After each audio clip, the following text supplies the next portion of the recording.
Brandon Charles Davis.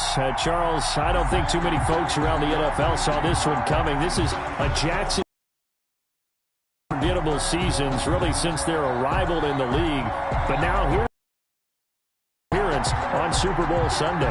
Yeah, you're exactly right. They were close a few years ago, losing the AFC Championship game in New England and early in their AFC Championship game. But you're right about the number of forgettable seasons. Here they are, one of 4 teams coming into this year. The Browns, the Texans, and the Lions, the other 3, that had never played in a Super Bowl. They've taken care of that now. And now they want to win this one. Meanwhile, the Packers are back as they look to bring another Super Bowl title home to a place aptly named Titletown. And they're looking for their 5th win, which would tie them with the Cowboys and 49ers for 2nd all-time. They did last win it in 2011. That was Super Bowl 45. Aaron Rodgers leading them over the Pittsburgh Steelers. But when you talk about titles, and you mentioned Titletown, they've won 13 championships overall when you count all the NFL titles prior to the Super Bowl era as well. So this is a town that's used to winning, and they expect to win this one as well. Here's the Jaguars offense for the first time with Gardner Minshew, a Washington State product, leading the way. What I enjoyed this week is that you asked to talk to his offensive center before the game and find out a little bit more about him and what the relationship is. And that was a pretty positive story, wasn't it? Yeah, and really what I took away from that is just how it has permeated throughout the entire offensive line, the relationship they've had. It's really a group that's in sync. They care about him. That's the thing. They really care. And when you care that much, you're going to play that much harder for him and give him a better chance to lead the team that wins.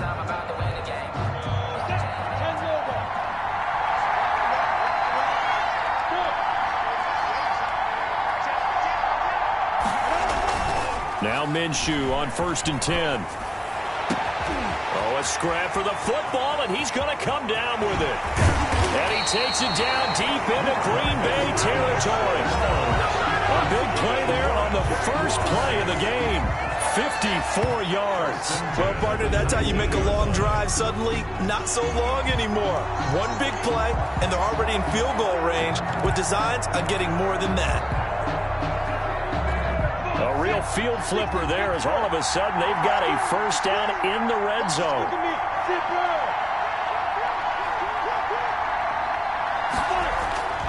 Here's Minshew. He's got it. And he can't quite get there. Tackled down at the 1. He's been a one-man wrecking crew these last couple of plays. This time 18 more and a first down. So the same tandem connecting on back-to-back throws to start the game. And maybe throwing the scouting report off just a little bit. That's not exactly what they think is going to be their number 1 receiver, but he's producing already early in this game. A chance for the first score of this Super Bowl. Here's 1st and goal. They run for the first time with Devine Ozigbo. And he'll take this into the end zone. A touchdown, Jacksonville. With the first touchdown of this Super Bowl. And the Jaguars drive right down the field and score on the opening drive.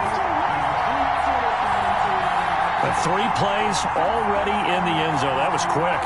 We always talk about offenses understanding what they want to do before they go into a game, and they practice it. They have their script and the plays they want to open with. But defenses aren't just reactive. They have their own ideas as well. These ideas didn't get implemented very well. 3 plays and a touchdown already scored against them. And he gets halfway there, down to the 1-yard line.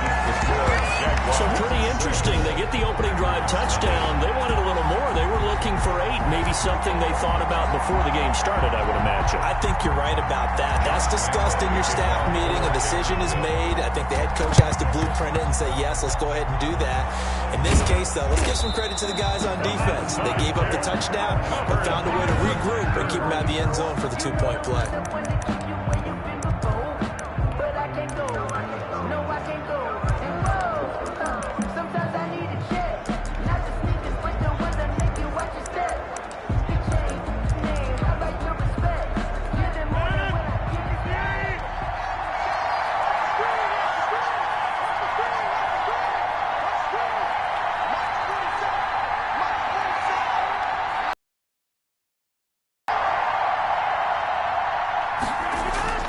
Throwing on first down is Rodgers.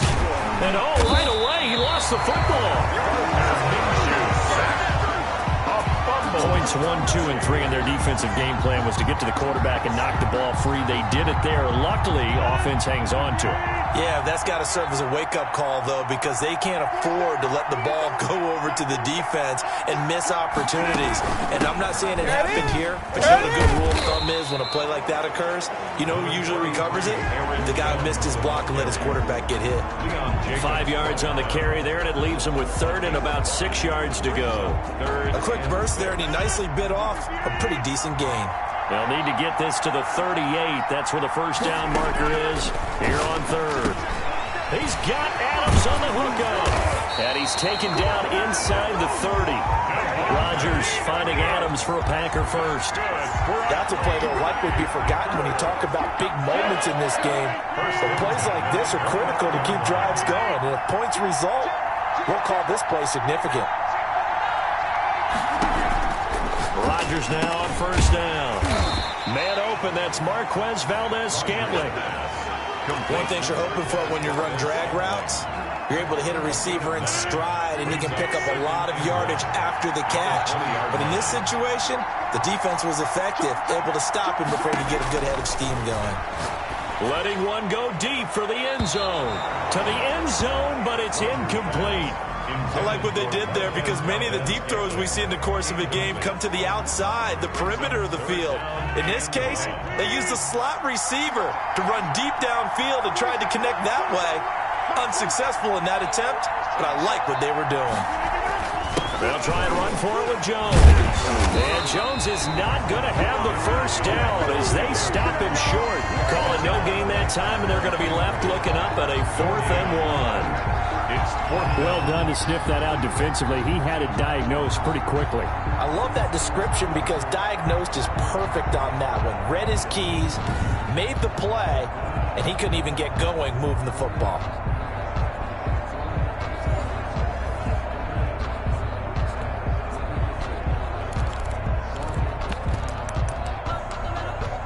So on now for the Packers at their all-time leading scorer, Mason Crosby. 7-yard attempt.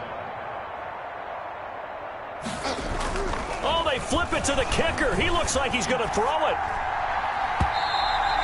And all the gamble fails. It's incomplete. 6-0 our score after 1. Jaguars 6.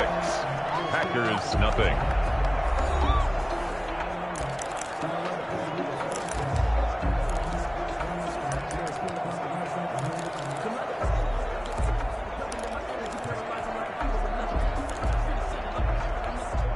Jaguars come to the line to start their next drive. Minshew, 1st and 10. To Thompson on the screen. And he's going to get a solid gain of 9 before being brought down. 2nd and right at a yard. For a second there, I thought that might break big. Screen pass. Looked like it was coming together. Looked like there was an opening. Still, ended up with a solid gain.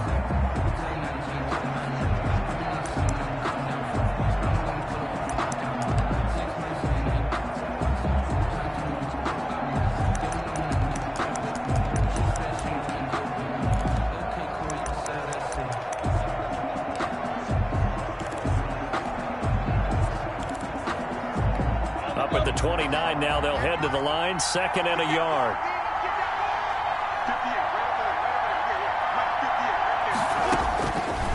From the gun, Minshew to throw. And boy, that one drops incomplete, but if he was hit a fraction sooner, it may have been a fumble. From the snap, he certainly looked like he knew where he wanted to go with the ball, but surprise, that guy was covered. So that took his attention elsewhere to no avail.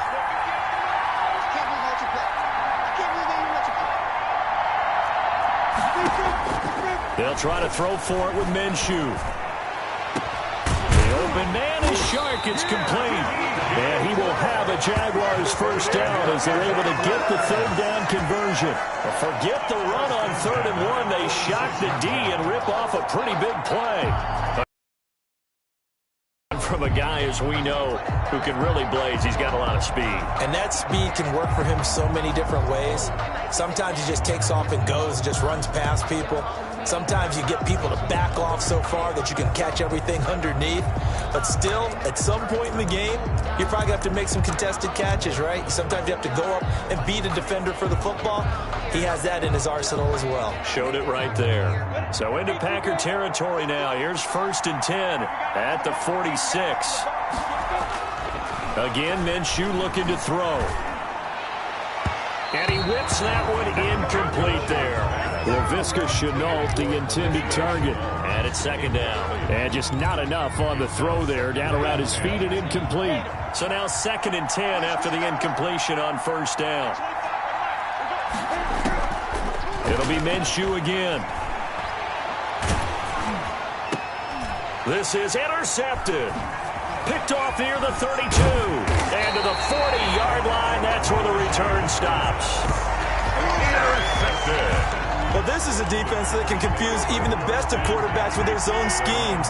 And here you've got a linebacker that's going to stay at home and just sit down in that zone. And this one basically comes right to him. They'll start the drive with a carry by Jones. Fights off another. I think the second tackler would have learned from the first. And he'll work it across midfield inside the 45. That's a good way to start the drive. 17 yards and a 1st down. The contact on that run came pretty early. Nice job just to push forward and get some extra yardage. Good game. It certainly was, because the initial contact did not signal the end of the play. His mind, his body, his legs said keep turning forward, and he gained more yardage. 2 minutes remain in this opening half of Super Bowl 55.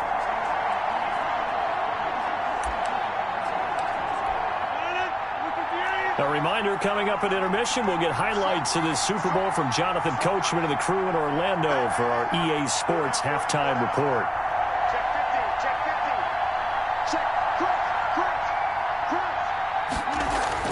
On 1st and 10, here's Rodgers. Jaguar pressure and a Jaguar sack. Devon Hamilton, his 2nd sack of the night. How about that, partner? His 2nd sack of the game, and that puts him in some pretty good company. 17 guys have had 2 sacks in the previous 52 Super Bowls, but only 3 have had the record number of 3 sacks in this game. And we've got the list here. If he gets another one and everyone behaves nicely, we might just lift. He's got it. That's St. Brown. Touchdown, Packers. Equanimeous St. Brown, 44 yards. And the Packers have drawn even here with the extra point to come. And he knew he was going to take a shot in the pocket. He did, but he also found a way to get it into the end zone. And that has to ease the pain a little bit of the shot he took, didn't it? Being able to throw it into the end zone for a touchdown. On is Mason Crosby for the point after. Oh, and now they're going to fake it. And a little floater there, but it'll wind up incomplete, falling to the ground. Okay, they went for the fake off of the extra point attempt. It's a long way to go, and they didn't get there. Didn't get it completed successfully. Did someone dare them to do that? Did someone double dog dare them? I was going to ask you, maybe they saw something on film, but do you see something on film with those to try something from the 15 on a PAT? I don't know. The only thing they needed to see on film there was a snap, a hold, and someone kicking the ball through the post. 34-yard line. Jacksonville back on offense and ready to take over. And in enemy territory last time through the interception. We'll see what they do on this drive. Can't wait to see how it alters what they decide to do in play calling. Do they continue to throw the ball? Do they want to lean more on the running game? It'll be an interesting sequence of plays that they've got coming up. Does it often affect the play calling with the interception? How much does that change what you do? I think it does, depending on why the interception was thrown. Sometimes it's just a matter of the defense made a great play, so you continue to come back. But if it's on you, if the offense just doesn't have the confidence, if they're a little bit shaky, maybe try and take the pressure off and run the ball a little bit. And he'll bring it up here to right at the 40-yard line. The Jaguars going to go ahead and use their first timeout as they'll talk it over here before what will be an important 3rd down.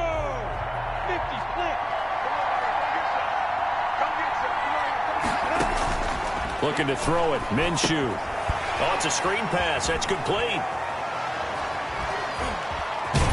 And he's able to get this one out closer to midfield across the 45. 7 yards there, good enough to move the sticks.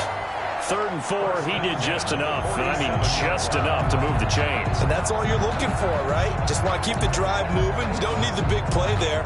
Just get to that marker that you described, and he was able to do just that.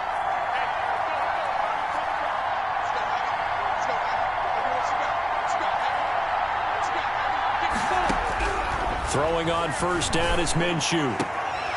And incomplete, a drop there in the middle third of the field. That'll bring up 2nd down. It looked like they had an opportunity for a big play across the middle. But